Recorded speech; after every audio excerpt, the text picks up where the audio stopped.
Hi, காலை வணக்கம். இன்றைக்கி அம்னி கிச்சன் ஸ்பெஷல் வந்து நாட்டுக்கோழி. 1 கிலோ நாட்டுக்கோழி குழம்பு வைக்க போகிறேன் தோசைக்கு. இதுக்கு தேவையானது மசாலா ஒன்று ரெடி பண்ணணும். சோம்பு, மிளகு, காஞ்ச மிளகாய், கருவேப்பிலை, பட்டை, லவங்கம் இது எல்லாத்தையும் ட்ரையாக வறுத்துட்டு மிக்சியில் தூள் பண்ணி வச்சுக்கணும். அப்புறம் கொஞ்சமாக தேங்காய் ஊற்றுறோம். சின்ன வெங்காயம் கட் பண்ணி வச்சுருக்கேன். தக்காளி, கருவேப்பிலை இது தாளிக்க. ஓகே, எப்படி பண்ணுறது பார்க்கலாமா? குக்கரில் எண்ணெய் போட்டு சோம்பு போட்டு தாளிக்கிறோம். கட் பண்ணி வச்சு சின்ன வெங்காயம், கருவேப்பிலை போட்டு தாளிக்கிறோம். நல்லா ப்ரௌனிஷாக வதங்கணும்.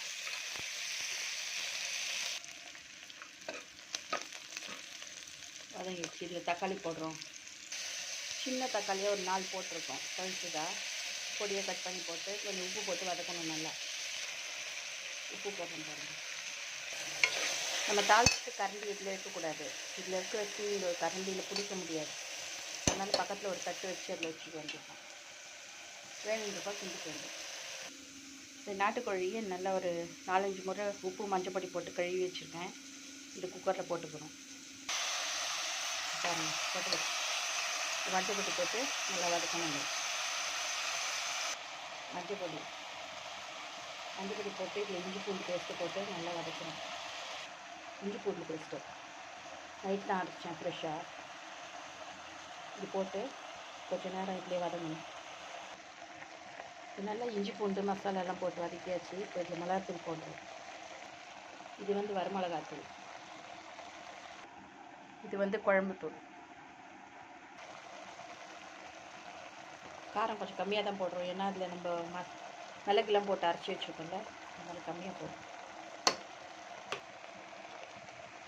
இதில் அரைச்சி வச்ச தேங்காய் போடுறோம். தேங்காய் போட்டு கொஞ்சம் வதக்கிட்டு இதுக்கு தேவையான தண்ணி ஊற்றணும். தேங்காய் அரைச்சோம்ல, அந்த ஜாரில் இருந்த தண்ணி ஊற்றி அலசி ஊற்றணும். குக்கர் மூட போகிறோம். அதனால இந்த ஸ்டேஜில் உப்பு காரம்லாம் போருமான்னு பார்த்துட்டு பத்தெல்லாம் கொஞ்சம் போட்டுட்டு குக்கர் மூட வேண்டியதுதான். நம்ம அரைச்சி வச்சோம்ல பொடி, அதை இதில் சேர்க்குறோம்.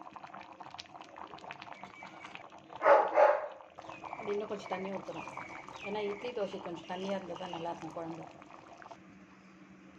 இப்போது மூடி போட்டு ஒரு 3 விசில் விட வேண்டியது தான். விட்டு கொத்தமல்லி போட்டு சாப்பிட வேண்டியது. குழம்பு ரெடி. இதில் கொத்தமல்லி